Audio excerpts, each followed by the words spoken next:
বহুল প্রতীক্ষিত এক দফা দাবি ইতিমধ্যেই ঘোষণা করেছে সাধারণ শিক্ষার্থীরা। বৈষম্য বিরোধী এই আন্দোলনটি এখন আর কোনো দফার মধ্যে সীমাবদ্ধ নাই। 9 দফা নয়, 5 দফা নয়, দফা এখন একটা। এইমাত্র আপনারা জানেন যে শহীদ মিনার চত্বর থেকে বৈষম্য বিরোধী এই ছাত্র আন্দোলনের নেতা সমন্বয়ক নাহিদ ইসলাম এই ঘোষণা দিয়েছেন যে এখন যেহেতু বাংলাদেশের মানুষ চাচ্ছে, আর এই মুহূর্তে বাংলাদেশে আজকের এই জুলুমবাজ বর্তমান অবৈধ এই ফ্যাসিস্ট সরকার, তারা যেহেতু তাদের কোনো দাবি দেওয়া মেনে নেয়নি, তাদের উপরে নির্বিচারে গুলি করেছে, তাদের ভাইদেরকে হত্যা করেছে এবং প্রতিটা মুহূর্ত তারা হত্যা চালাচ্ছে। আজও যখন গণভবনে তাদেরকে ডাকা হচ্ছে, সেই মুহূর্তেও তারা আমাদের উপরে গুলি বর্ষণ করছে, হত্যা চালিয়ে যাচ্ছে। অতএব এই সরকারের সাথে আর বসে কোনো লাভ হবে না। তারা মনে করেন এই সরকারের মন্ত্রিপরিষদ, প্রধানমন্ত্রী বর্তমান অবৈধ নেত্রী শেখ হাসিনা সহ সবাইকে পদত্যাগ করতে হবে। এবং শুধু পদত্যাগই নয়, পরবর্তীতে যারা এই মুহূর্তে দেশবাসীর কাছে আহ্বান জানিয়েছেন যে একটি নিরপেক্ষভাবে গঠিত ব্যক্তিদের হাতে একটি সরকার ব্যবস্থার মধ্য দিয়ে এই বিচার ব্যবস্থা সব কিছু করতে হবে। অতএব এখন বাংলাদেশের দাবি হচ্ছে কয়টি? একটি। আমাদের আর দাবি একটি। আমাদের আর অন্য কোনো দাবি নেই, আমাদের আর অন্য কোনো চাওয়া নেই, আমাদের আর অন্য কোনো পাওয়া নেই। আমাদের বিজয় আসন্ন। আমাদের নেতাকর্মীদের দায়িত্ব হচ্ছে, আমাদের ছাত্র বন্ধুদের ছাত্রী বন্ধুদের দায়িত্ব হচ্ছে দল মত জাতি ধর্ম বর্ণ নির্বিশেষে সবাই মিলে এক দফা আন্দোলনে ঝাঁপিয়ে পড়া। আমাদের মধ্যে কোনো হানাহানি থাকবে না, ভেদাভেদ থাকবে না, অনৈক্য থাকবে না। আমরা ঐক্যবদ্ধভাবে নায়ক নায়িকা গায়ক গায়িকা শিল্পী সুধী শিক্ষক ছাত্র শুভাকাঙ্ক্ষী আলেম ওলামা সবাই মিলে দল মত নির্বিশেষে ফ্যাসিবাদী শেখ হাসিনার পতনের জন্য ছাত্রদেরকে সামনে রেখে ওদের নেতৃত্বেই আমরা বাংলাদেশের আরেকবার মুক্তিযুদ্ধ সংগঠিত করে আমরা বাংলাদেশের মানুষের স্বাধীনতা ছিনিয়ে আনবো ইনশাল্লাহ। প্রিয় দেশবাসী, প্রিয় সহযোদ্ধা ভাইয়েরা, দ্রুত আপনারা ভিডিও শেয়ার করে সমগ্র মানুষকে জানিয়ে দিন যে এই মুহূর্তে আমাদের দফা এক, দাবি এক, শেখ হাসিনার পদত্যাগ।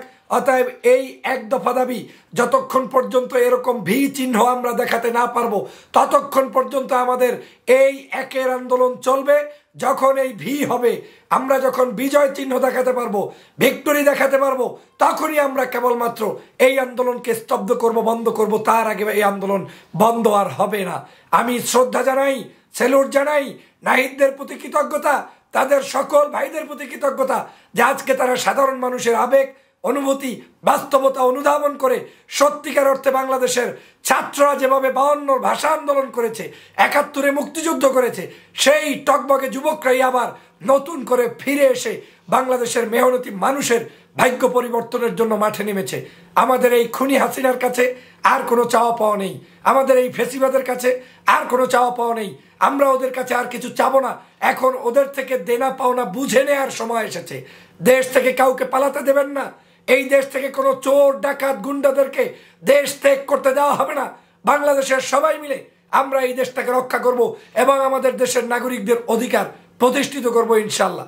প্রিয় সহযোদ্ধা ভাইরা, প্রিয় দেশবাসী, আপনারা সবাই মিলে যদি ঐক্যবদ্ধভাবে এগিয়ে আসতে পারেন, মাঠে থাকতে পারেন, দেখবেন এই শেখ হাসিনা কতক্ষণের মধ্যে পদত্যাগ করতে বাধ্য হয়।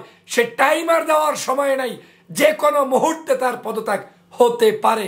এবং আজকে নাহিদরা বলেছেন যে গণভবনের দরজা ঠিকই খোলা রেখেছেন, সমস্যা নেই, ওই গণভবনের দরজায় আমরা এক দফা দাবির জন্য আসছি, আর আপনি ওখান থেকে পালিয়ে যেতে পারেন। প্রিয় সহযোদ্ধা ভাইরা, আমার প্রিয় এই ছোট ছোট ভাইদের নেতৃত্ব দেখে আজকের আবেগ আপ্লুত। সারা বাংলাদেশের মানুষ ওদের জন্য দোয়া করছে, রাজপথে সমগ্র মানুষ ওদের কারণে আজকে নেমে পড়েছে। দলমত নির্বিশেষে সবাই মিলে আজকে তাদের প্রতি কৃতজ্ঞতা জানাচ্ছে। আমি এই ভাইদের উত্তরোত্তর যেমন সমৃদ্ধ কামনা করি, তাদের সকল নেতৃত্বকে আল্লাহ তাআলা হেফাজত করুক সেজন্য দোয়া করি। আপনারাও তাদের জন্য দোয়া করবেন। দেখেন এই খুনি হাসিনা আজকেও কুমিল্লায় মানুষদেরকে আক্রমণ করেছে, রক্ত ঝরিয়েছে, হতাহত হয়েছে, সিলেটে হয়েছে, গতকালকে হয়েছে। এরকম করে সমগ্র বাংলাদেশে তারা করতে চায়, কিন্তু আমাদের ভালো লাগার জায়গা হচ্ছে সারা বাংলাদেশের মানুষ ঝাঁপিয়ে পড়েছে।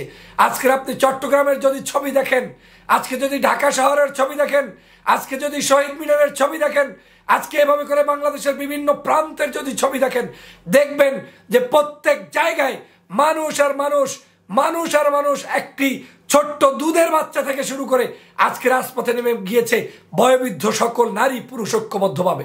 অতএব আমাদের হারার কিছু নেই, আমাদের সামনে এখন বিজয়, পিছনে আর যাওয়ার কোনো রাস্তা নেই, আর যাবেও না। ছাত্রদের আর কোনো দাবি নেই, এখন আর কোটা সংস্কার নাই, সংস্কার এখন রাষ্ট্র সংস্কার। অতএব এই রাষ্ট্র সংস্কারে আমাদেরকে ঝাঁপিয়ে পড়তে হবে, আমাদেরকে রাষ্ট্র সংস্কার করতেই হবে। এই রাষ্ট্র মনে করতে হবে এই রাষ্ট্র কারো একজনের বাপদাদার নয়, এই রাষ্ট্রটাকে সংস্কার করে মানুষের রাষ্ট্রে রূপান্তরিত করতে হবে। এই দেশে মিথ্যা ইতিহাস চর্চা করে মানুষকে আজকের ভিন্ন পথে নেয়ার যে চক্রান্ত ছিল তা চিরদিনের জন্য রুখে দিয়েছে এই বর্তমান প্রজন্মের শিক্ষার্থীরা।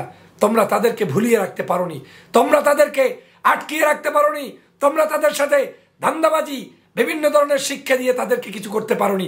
এই শিক্ষার্থীরা কিন্তু আজকের জেগেছে সত্যিকার, তারা তাদের জ্ঞান দিয়ে জেগেছে। আজকে তাদের এই জ্ঞানের প্রতি, তাদের এই নলেজের প্রতি, তাদের এই বর্তমান বিজ্ঞান মনস্ক বর্তমান চিন্তা চেতনার প্রতি আমি স্যালুট জানাই, শ্রদ্ধা জানাই। ওদের এই আন্দোলন, অসহযোগ আন্দোলন, অবরোধ আন্দোলন সব কিছু আপনাকে এখন থেকে পালন করতে হবে। বাংলাদেশের সমগ্র জায়গা আপনাকে দখল দিতে হবে, আলোকিত করতে হবে, গণভবন ঘেরাও করতে হবে। তারপরেও আপনাকে এই ফ্যাসিবাদের হাসিনার হাত থেকে বাংলাদেশকে রক্ষা করতে হবে। আপনারা জানেন হাসিনা ভয়ে ভীত হয়ে ইতিমধ্যেই গণভবনের আজকে তার নিরাপত্তা জোরদার করেছে।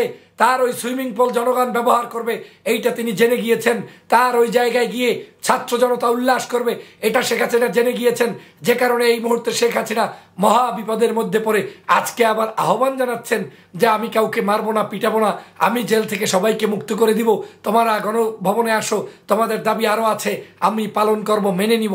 শেখ হাসিনা চায় বাংলাদেশের সবাইকেও যদি বহিষ্কার করে তারপরে ক্ষমতায় থাকা যায়। এই মহিলা এমন মহিলা যে তার নিজের স্বার্থে নিজে ক্ষমতায় থাকবে। এই হচ্ছে আজকের অবস্থা। প্রিয় সহযোদ্ধা ভাইরা, প্রিয় দেশবাসী, অতএব আমাদের ভয়ের কিছু নেই। আমরা এই সকল মামলা হামলা উপেক্ষা করে আমাদেরকে সামনের দিকে এগিয়ে যেতে হবে। যেই পুলিশ আপনার সাথে বেয়াদবি করবে আপনাকে প্রতিরোধ করে দিতে হবে। যেই বিজিবি আপনার সাথে গুলি ছড়বে আপনাকে প্রতিরোধ করতে হবে। বাংলাদেশের কোনো প্রশাসনের কোনো ব্যক্তি আমার ভাইয়ের উপরে রক্ত ঝরাবেন না। বাংলাদেশের সমগ্র ডিসি, এসপি, আপনার টিওনো, অন্যান্য অফিসার, পুলিশ হোক, বিজিবি হোক, আর্মির সদস্য হন, আপনাদের প্রতি উদাত্ত আহ্বান, এই এক দফা দাবির পক্ষে আপনারা রাজপথে নামলে আপনারা দেশ রক্ষার দায়িত্ব পাবেন। আর যদি সেটা ব্যর্থ হন আপনাদেরকে দালাল বলে দেশ থেকে মানুষ তাড়িয়ে দিবে। কারণ এই বাংলাদেশকে আপনাকে অবশ্যই এখন এই মুহূর্তে গঠন করতে হবে, এই বাংলাদেশকে বিনির্মাণ করতে হবে, এই মুহূর্তে বাংলাদেশের সংস্কার করতে হবে। এই মুহূর্তে বাংলাদেশের সংস্কারের বিকল্প কোনো পথ আর খোলা নেই। প্রিয় সহযোদ্ধা ভাইয়েরা, আসুন সবাই মিলে ফ্যাসিবাদের বিরুদ্ধে আওয়াজ তুলি। এক দফা এক দাবি, শেখ হাসিনা কবে যাবি, এটাই হোক আমাদের আজকের স্লোগান। এবং শেখ হাসিনাকে যেতেই হবে। আপনার পাড়ায় মহল্লায়, গ্রামে গ্রামে, মসজিদে মন্দিরে, রাস্তাঘাটে, অলিতে গলিতে যেখানেই আপনি জায়গা পাবেন সেখানেই আপনি আন্দোলন করবেন। বাংলাদেশের সকল পীর মাশায়েখ, অলিয়া উলিয়া, গৌস কুতুব, ইসলামিক দল, ইসলাম ছাড়া দল, ডান বাম যে যেখানে আছেন, শিক্ষা প্রতিষ্ঠান থেকে শুরু করে সবাই মিলে এই এক দফা কর্মসূচিকে পালন করে শেখ হাসিনার বিদায় ঘণ্টা বাজিয়ে দিন। তারপরে বিজয় উল্লাস পালন করুন, মিষ্টি বিতরণ করুন। সেই উদাত্ত আহ্বান জানাই। সবাইকে ধন্যবাদ।